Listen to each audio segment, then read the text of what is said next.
ارے زینب بہن، یہ صبح صبح برقع پہن کر کہاں جا رہی ہو؟ سب سمجھتی ہو پھر بھی سوال کرتی ہو؟ دیکھ نہیں رہے میرے ہاتھ میں قرآن ہے؟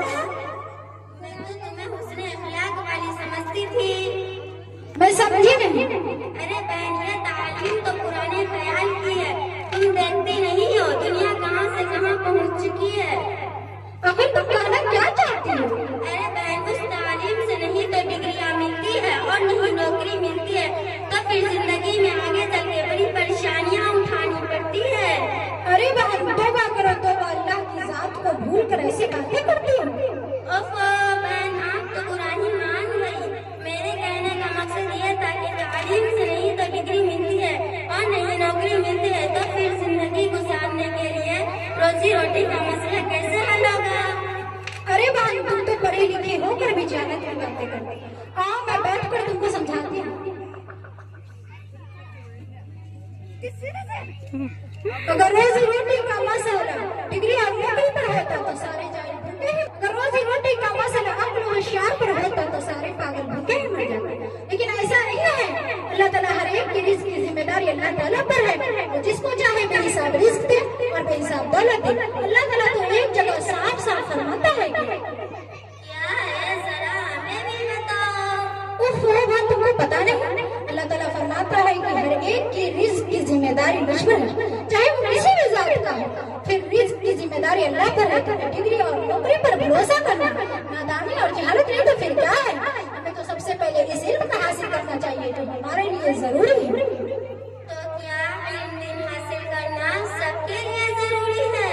علم دین کا حاصل کرنا ہر ایک کے لیے ضروری ہے۔ آپ صلی اللہ علیہ وسلم نے ارشاد فرمایا، علم حاصل کرنا ہر مسلمان مرد عورت پر فرض ہے۔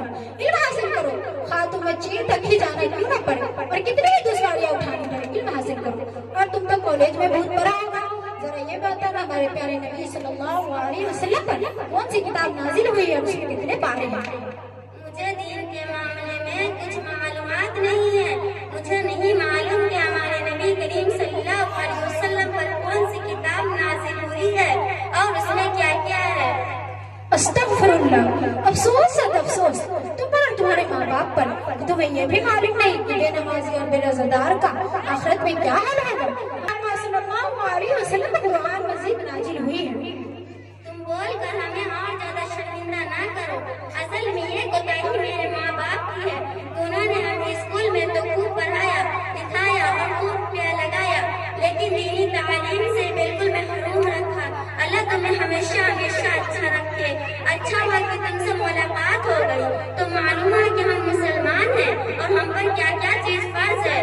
بہن میں تمہارے یہ احسان کبھی نہیں بھولوں گی۔ ارے فاطمہ بہن، اس میں احسان کی کیا بات ہے؟ نبی کریم صلی اللہ علیہ وسلم نے ارشاد فرمایا، دین کی ایک بھی بات معلوم ہو تو دوسرے تک پہنچاؤ، اور حدیث میں بھی آیا ہے بلغوا عنی ولو آیا، دین کی بات دوسروں تک پہنچاؤ، ہاں ایک بات کیوں نہ ہو۔ علم دین حاصل کرنے سے اور اس پر عمل کرنے سے اللہ تعالیٰ خوش ہو جاتا ہے، اور اللہ تعالیٰ جس بندے سے خوش ہو جاتے ہیں اسے جنت میں داخل کر دیتے ہیں۔ جنات وہ کیا ہے؟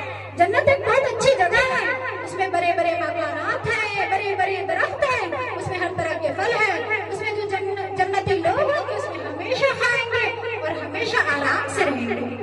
یہ تو بہت بڑی خوشخبری ہے۔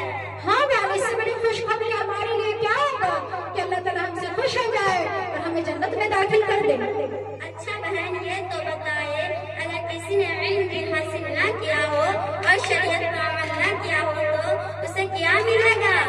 بہن، جس نے علم دین حاصل نہ کیا اور شریعت پہ عمل نہ کیا تو اللہ تعالیٰ اسے جہنم میں داخل کر دیں گے۔ جہنم یہ کیا ہے؟ جہنم ایک بہت بری جگہ ہے، اللہ تعالیٰ ہمارے دشمن کو بھی اس سے بچائے۔ کیسی جگہ ہے ہمیں بھی بتاؤ۔ جنت میں بہت بڑے مزرعے ہیں، بڑے بڑے آگوں کی لپیٹیں ہیں، سانپ بچھو ہوگا، خون پیپ ہوگا، اس میں جہنمی لوگ ہمیشہ کے لیے ہوں گے، وہی خون پیتے رہیں گے وہ لوگ۔ تو کیا جہنم والے اس آگ میں ہمیشہ جلتے رہیں گے؟ ہاں، وہ ہمیشہ اس میں جلتے رہیں گے۔